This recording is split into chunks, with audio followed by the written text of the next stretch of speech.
Kenapa ngalor kok gedekane ngidul? Ya karena ada 4 mata arah angin. Nek ngalor kudune ngidul. Berarti nek ngalor ora oleh ngulon. Ono lanang ono wedok kawin temeteng. Lah iya kan ngalor kan ngidul. Ngopo kok ora ngalor ngetan? Yo beda nyelewah di luar jalur, di luar nalar. Bukan cuman saya sih Mas, kayak Pak Codot yang seniman lobet juga mungkin merasakan hal yang sama. Kita yang menggantungkan di jancuk ke nangis akhirnya. Kan kita kalau mau melempar pasar kan berarti nggak ada arti kita mengerjakan. Betul sekali. Dulu saya benci.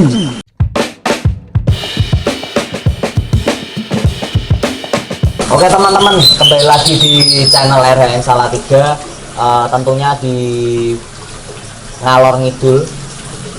Ngalor Ngidul ini kita akan banyak membahas tentang dunia lobet, bahkan seorang sosok narasumber dari berbagai narasumber kita akan coba datangkan di RHN Salatiga.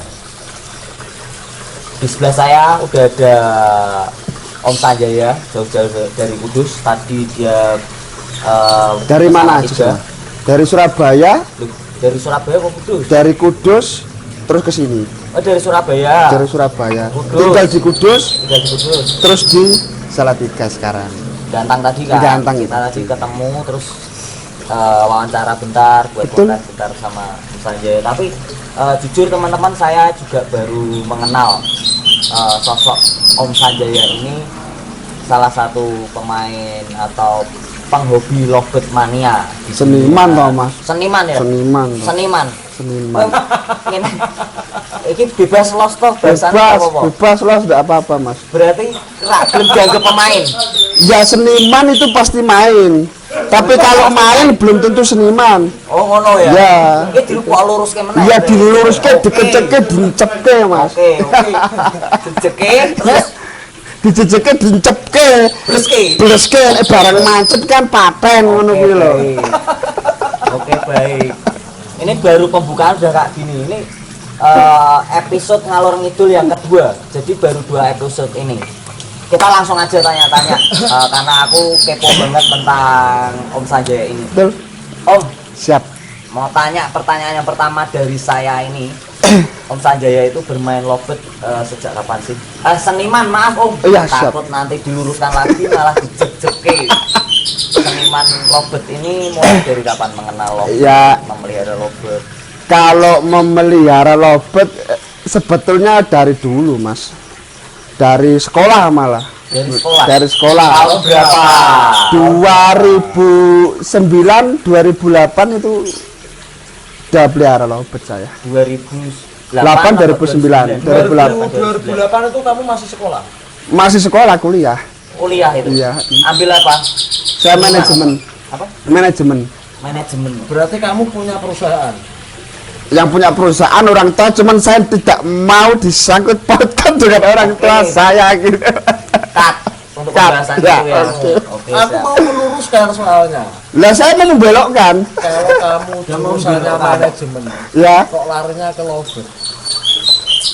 karena ada hasilnya yang bisa di-manage. Hasilmu apa? Mainan lobet.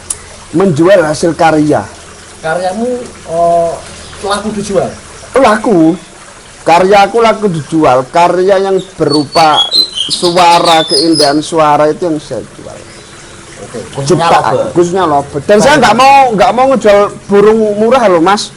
Nggak mau murah. Nggak mau. Kenapa nggak mau murah? Mobil Mas, ciptaan manusia aja jualnya mahal loh. Oh. Ciptaan Tuhan jual murah berarti saya menghina Tuhan loh Mas. Oh iya.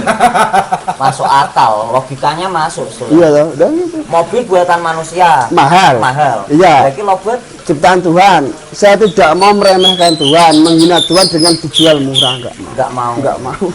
Soal aku enggak laku sih kembali lagi urusan Tuhan Mas. Balik lagi ke benang merahnya nih. Iya siap. Tadi Om Sanjaya 2008 2009 mulai memelihara lobet. Ya, mengenal lobet. Mengenal lobet. Terus lanjut cerita kenapa Om Sanjaya bisa sampai berjalan sampai hari ini, bahkan menjadi seniman lobet ini gimana ceritanya? Kok mendalam? Saya mulai mendalami lobet itu semenjak saya mengenal istri saya. Istri saya ya, yang di Kudus. Tercinta nggak? Istri tercinta dong. Semenjak saya mengenal istri saya punya saudara, kakaknya itu dulu mainan lovebird. Akhirnya saya berkecimpung lagi, makin mendalami lagi. Awalnya di ternak, Mas. Oh, awal Belajar ternak. Ternak ya? Iya, karena waktu itu kan, main-main waktu itu kan ternakan kan lagi oke kan harganya kan. Grafiknya Iya, keren lagi gitu ya. bagus. Harganya tinggi-tinggi gitu kan. Ya siapa sih yang nggak mau kecantol dengan godaan seperti itu kan, Mas? Akhirnya belajar ternak nggak pernah bisa. Saya itu seniman lovebird ataupun pemain lovebird yang paling bodoh dalam hal peternakan. Saya nggak bisa. Nggak bisa. Akhirnya saya frustasi, Mas. Frustasi, diajak sama temen saya gantang sekali, burung bunyi, kok dapat juara, dapat duit, kok enak. Akhirnya di situ saya mendalami, makin mendalami. Mulai tertarik di Mulai situ di situ. Karena lomba menang dapat Hadiah itu ya.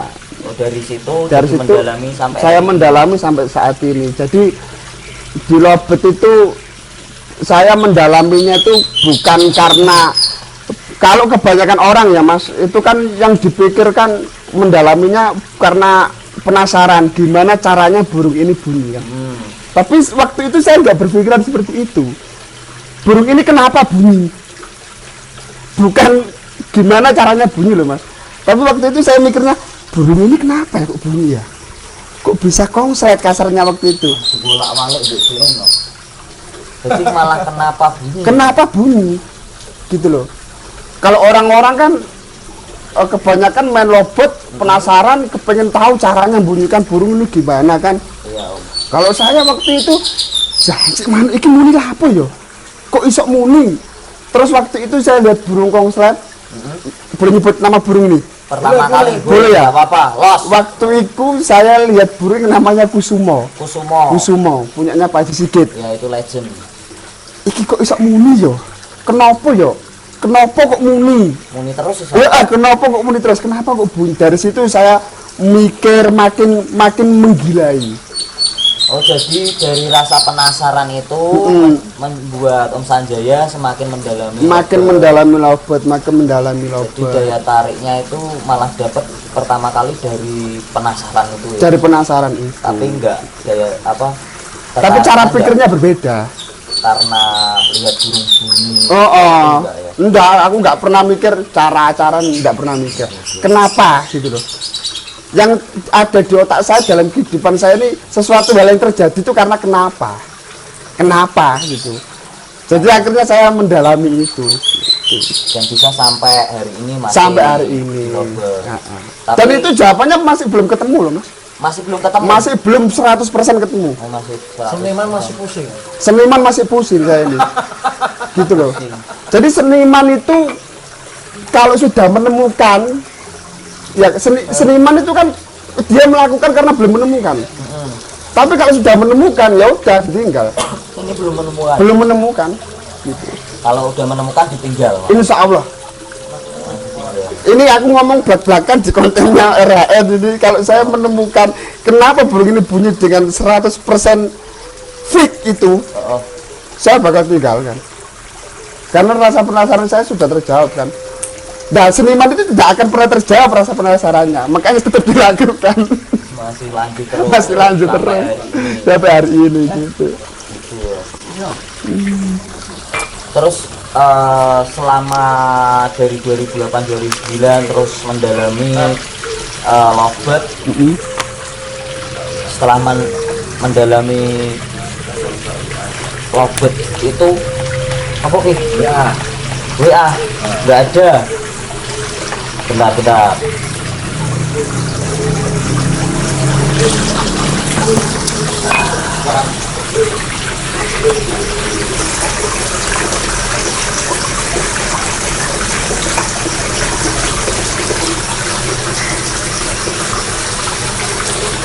Terus setelah lanjut ya, setelah mendalami lovebird sampai hari ini tuh keluh kesahnya Om Sanjaya itu apa sih di Lovebird selama ini? Ya kalau masalah keluh kesah ya banyak lah mas keluh kesahnya. Yang untuk keluh kesah yang akhir-akhir ini ya sering merasa capek aja sih mas. Capek Habis tenaga, sering ngerasa capek habis tenaga itu karena merawat Lovebird itu karena sendiri. semuanya saya pegang mas, saya pegang sendiri pegang sendiri. bukan Ada berapa sih, Om? kalau di rumah di total mungkin ada 50-an ya, cuman apa ya mas, bukan saya itu nggak percaya sama orang untuk saya pekerjakan gitu, bukan. Saya tuh memikirkannya itu apakah orang yang saya pekerjakan itu bisa seperti saya gitu loh. Karena saya dari dulu merawat nggak sendiri gitu loh. Akhir-akhir ini ada rasa capek ada. Nggak, Om Sanjaya nggak berani coba untuk percaya dengan teman atau orang lain bekerja sama dengan Om Susah Sanjaya? mas, karena patokannya saya mas. Jadi saya mempekerjakan orang itu patokannya juga saya melihat diri saya gitu. Apakah dia sanggup mengerjakan menggantikan posisi saya gitu loh. Bukan saya nggak percaya orang, bukan. Selagi saya masih bisa pegang sendiri, saya pegang sendiri. Ya gini, kalau menurut ijazah atau jurusan manajemen, kan harus tertata secara manajemen. Harusnya. Kamu kan bisa menerapkan dari ilmu sekolah kamu. Sekolah kurang nutup kok. Kan Sekolah nggak nutup. setidaknya nggak nutup kan ada ilmu untuk manajemen. Ya ada, manajemennya kan di Kan hasil kalau akhir manajemen itu. kan bisa, kayak istilahnya, oh kamu perawat burung ini tertata atau ada schedule. Kan ada manajemen yang istilahnya jurusan. Kalau ngerawat burung, Mas Dodot, saya tidak ada SOP-nya. Beda ya. Beda. Karena ini Manajemen kan di penjualan, bukan benda mati. bukan benda hidup mati, ya. benda hidup. Jadi saya proses burung nggak ada SOP-nya. Karena Nah, ilmu, ya, istilah proses oh, itu bisa diartikan sebagai apa tuh? Proses apa dulu? Aku soalnya gini, untuk urusan proses itu ada tujuan, betul. proses tujuan memanage. Nah, kalau ini istilahnya program.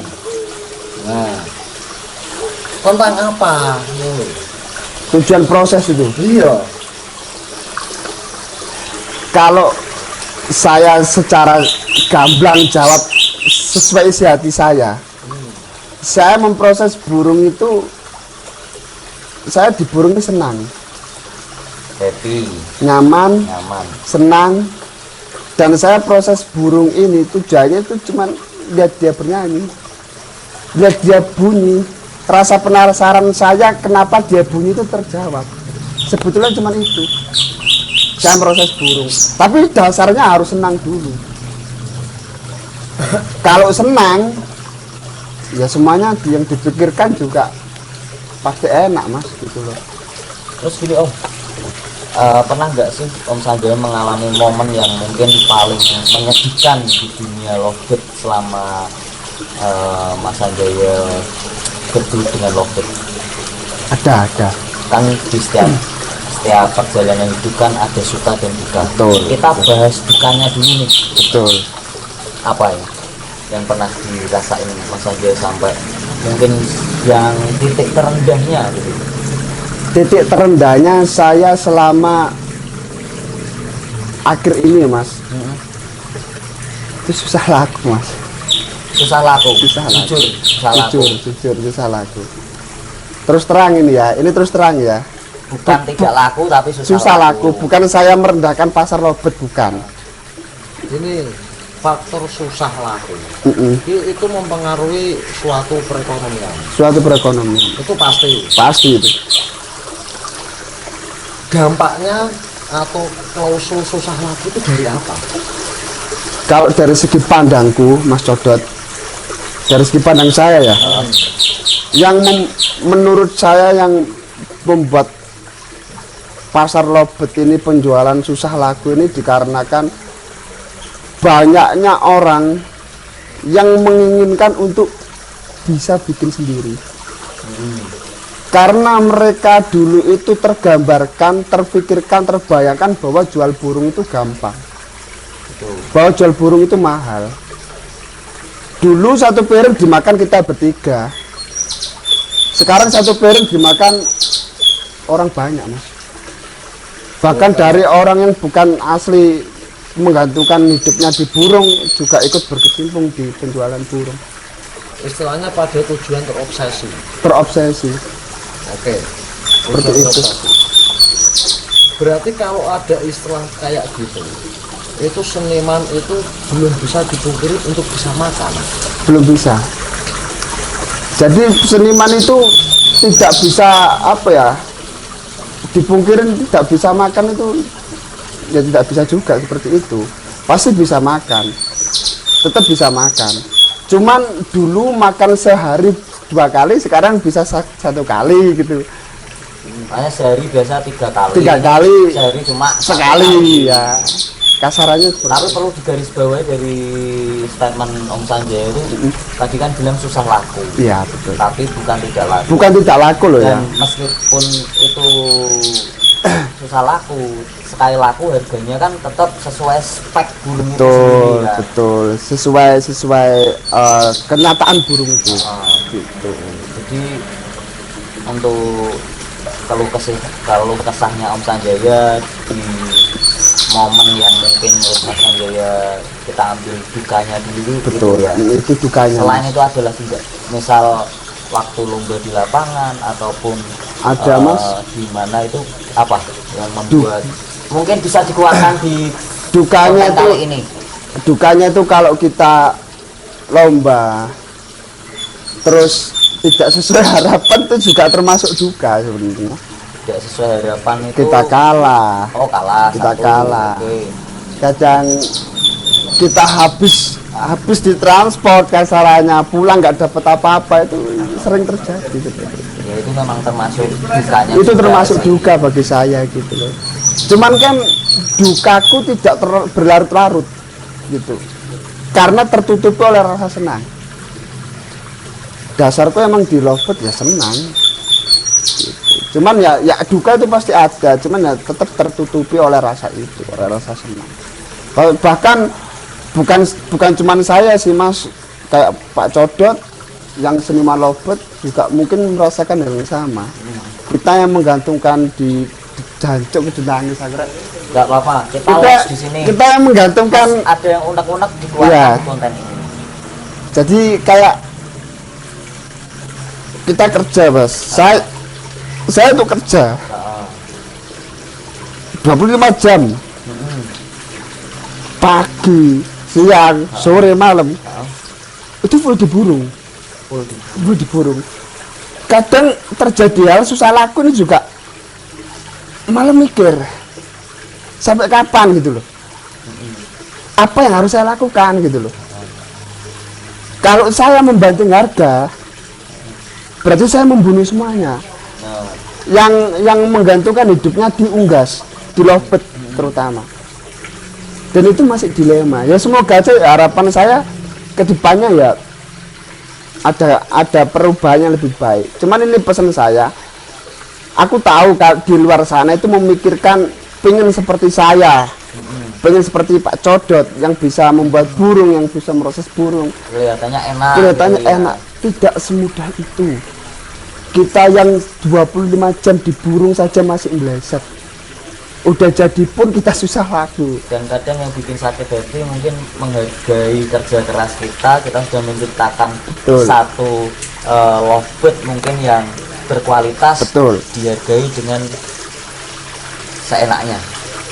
Kalau masalah itu kalau saya dihargai seenaknya itu saya tidak pernah tak pikir Mas. Nggak dipikir, Nggak tapi pernah. nggak pernah masuk hati. Tidak pernah masuk hati karena saya menganggapnya kemampuan orang kan berbeda. Oh iya, betul. Berarti dengan pemikiran yang menanggapi dengan pola pikir yang lebih dewasa. Lebih dewasa gitu.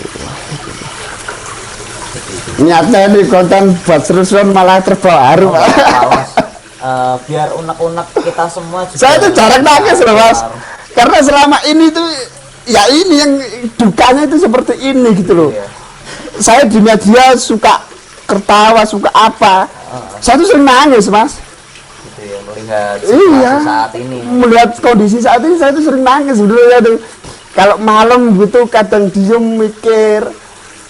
Ya itulah dukanya karena saya bener-bener pure 100% ya mengandalkan di Lovebird gitu loh.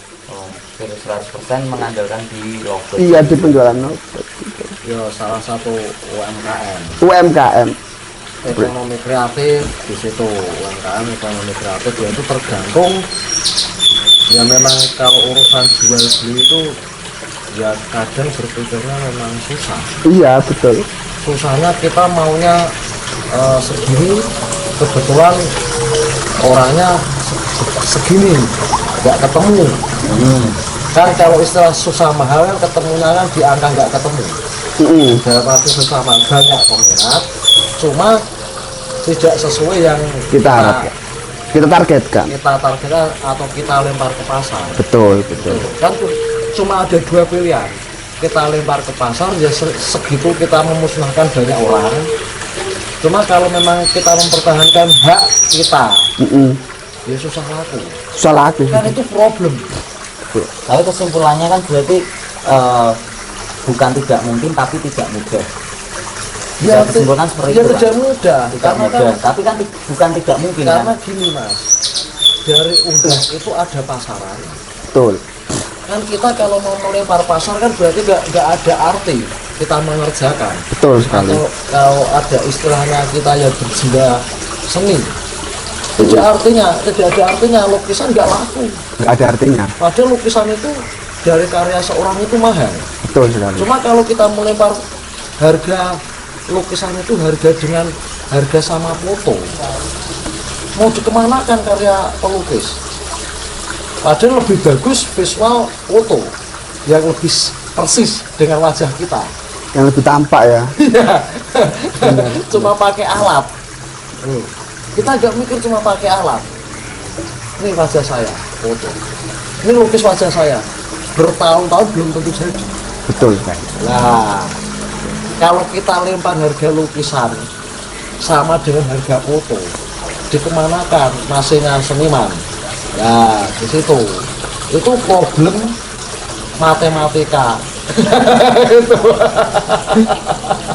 Problem matematikanya di situ. Betul sekali. Padahal kita ngerawat dari sekian banyak burung butuh nilai dan sebagainya. Nah, itu problem matematika. Nggak ketemu sebenarnya Pak Dut ya. Seharusnya ketemu mas, seharusnya bisa ketemu, seharusnya. Cuma mindset, mindset pola pikir kita itu memang masing-masing. Betul. Ada orang yang orang nggak punya, tapi punya jiwa pengen mempunyai. Piye carane? Aku piye carane kudu duwe manuk kae. Padahal orang nggak punya. Betul. Cuma kan dia punya mindset keinginan, makanya istilah kayak keinginan itu susah dibeli. Ya, mbok ngutang kek apa sing jileh koncone Nabung, nabung lah. Mindset kita masing-masing lah, tergantung mindset kita itu mau lari kemana. Di situ. Betul sekali. Ketemunya jawabannya di situ. Kesimpulan saya dari renungannya Mas Anjaya. Itu Oke. itu kalau saya Ini kan udah membahas soal dukanya dan yang sedih-sedih. Mungkin baru beberapa Itu hanya segelintir duka aja ya, ya. segelintir duka. Buka di sini ya. Soalnya masih banyak lagi. Masih ya. banyak lagi dukanya. Tapi kita keep dulu. Kita mau bahas yang suka dukanya, yang senang-senangnya di Lovebird itu dari Om Sanjaya. Kalau saya senangnya banyak teman Mas. Banyak teman. Dasarnya saya suka main kan. Suka main, senengnya ya bisa main ke sana ke sini. Banyak relasi. Banyak relasi, banyak teman. Gampang bergaul gitu ya. Iya, gampang ya. tukar pikiran seperti itu. Itu senengnya. Sharing-sharing. Ya lebih seneng lagi kalau kita goal dalam hasil akhir itu. Kita proses burung goal, burung jadi. Wah, seneng Sesuai banget. dengan harapan. Sesuai dengan harapan. Cuman itu 1%. Berapa persen? 1%. 1%. Tidak seindah itu. Dari apa yang dilakukan selama bertahun-tahun dan berbagai jenis karakter burung Iya, itu, Mas, 1% karena lobet ini nggak bisa diprediksi, Mas. Nggak bisa ditentukan. Iya sih, kalau mungkin bisa ditentukan udah ada resepnya yang fix. Betul sekali. Nek dikei iki apa dikei ini mesti konslet. Pasti. Lobet. Betul. Itu baru mungkin banyak malah udah yang nggak dilobet ya. Nah, ya banyak nggak dilobet kalau udah menemukan seperti itu. Seniman kalau udah menemukan suatu hal yang dia cari, buat apa? Diteruskan gitu. Balik lagi ke pembahasan yang awal. Iya, betul. Berarti sukanya senangnya itu selama main di lobet itu banyak relasi. Ya banyak relasi. Karena dasar saya suka main kan. Suka main, suka bergaul, temen, apalagi juara ya senengnya di situ. Gitu. Karena kita melepas penat di kandang, Mas. Melepas penatnya di kandang. Enggak, kita main lomba itu melepas penat, cari senang. Gitu. Ya. Mas Joseph pernah nggak lihat saya kalah sedih? Sementara ini walaupun baru kenal belum sih. Belum pernah kan? Kan beberapa kali kita juga ada di lapangan. Saya kalah dalam perlombaan itu enggak sedih. Cuman kalau pulang nggak bawa apa-apa, nggak ada duit sedih. Baru sedih sampai rumahnya. Iya. Di lapangannya Enggak. Nah, itu tujuannya kan masing-masing. Tujuannya masing-masing. Tujuan lomba itu apa? Nah, kalau saya cari senang. Kalau cari senang ya jangan harap kamu menang. Iya. Jangan harap kamu bawa uang. Kalau cari senang. Kalau cari senang, Loh, salah beda. satu senang itu menghamburkan uang. Itu salah satu cara Bahasanya senang. apa? Royal. Royal. Lain Pak Dot. Lah awak dhewe garap manuk iki sumpek. Ning kandang sumpek. Ya memang benar, cuma kan alokasinya kan banyak untuk refresh. Kan tujuannya sumpek. Kandang sumpek, refresh otak kan banyak. Iya. Tujuannya kan banyak. Caranya kan banyak mengefresh otak. Ayo. Ya cara saya nge-reverse otak ya iku gantang. Lah, gampang, kowe kalah sedih. Sedih tekan Sedih. ngomong. Neng lapangan ra sedih. Nang lapangan ra sedih, tekan omah sedih mergone apa? Ditakoni bojo.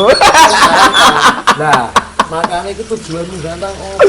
Tujuan kan tetap ngelepas penat lah, ngelepas Tapi penat. kan hiburan, makanya Hiburan. kalau kamu kalah ya wis. Ya wis, ora peduli. Tapi nek omah sing gare pikir apa? Kadang teng omah oleh ndi. Tapi ini tadi kan kita seharian juga udah bareng di lapangan. Iya, Om. benar. Om saja dari Kudus jauh-jauh dari Surabaya, Kudus Salatiga Ya. katanya. Lah, Sik. apa nih? Surabaya, Kudus, Salatiga. Salatiga. Perjalananmu sekitar 528 km. Nah, Aku apa? Hafal. Soboku Jawa Timur. Jawa Timur. Enggak, yang tak maksud itu saya bermain lobet ini lintas provinsi. lintas provinsi. Kalau kamu udah lintas lintas provinsi, Provinsi. naikmu travel. Kargo ae. Enggak, saya naik awan kintong, pakai mobil. Ini Orang ini. Aslimu ngendi? saya kelahiran Lamongan. Kelahiran Lamongan, besar di Surabaya, dari keluarga yang terhina. Real ini. Dari keluarga yang tak mampu, yang terhina. Saya besar di Surabaya, orang tuaku tidak mampu melanjutkan untuk membesarkanku. Akhirnya saya dikembalikan lagi ke Lamongan. Lamongan. Besar di Lamongan, balik lagi ke Surabaya. Di Surabaya, terus nikah sama istri saya Kudus, udah. Lo jenengmu ki ngene. Nonggon basic ke orang atau nonggon pola pikiran orang itu kudus orang-orang lobet ya. Tidak, aku belum pernah dengar Sanjaya Surabaya. Sanjaya Kudus. Terkenal Yo mengatasnamakan kalau Sanjaya itu wong Kudus. saya Kudus. Bukan Sanjaya di sini. Surabaya. Nah, kan lucu. Kan gini, kenapa kamu di Surabaya kok tidak istilah Amit Sewu? Tidak ada nama. Malah adanya nama di Kudus. Padahal kalau misalkan kamu punya nama di Surabaya, itu salah satu kota besar. Betul. Dan kota cita-cita saya untuk bermain itu di Surabaya.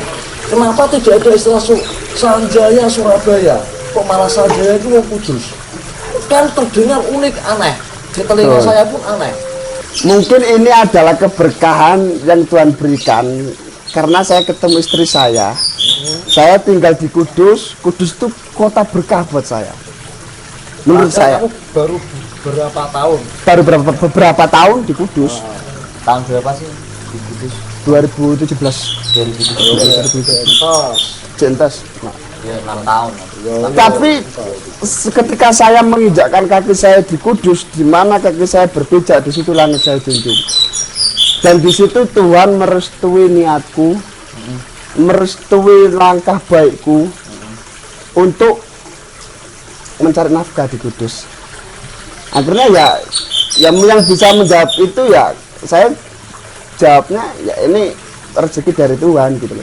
Dan saya juga nggak akan bukan saya nggak mau memakai nama Surabaya, bukan ya, karena saya tidak mau melupakan sesuatu yang membesarkan saya, Kota kelahiran yang membesarkan saya, yang membesarkan potensi saya. Kudus saya tidak mau melupakan itu. Pak Menteri Perhubungan, Pak,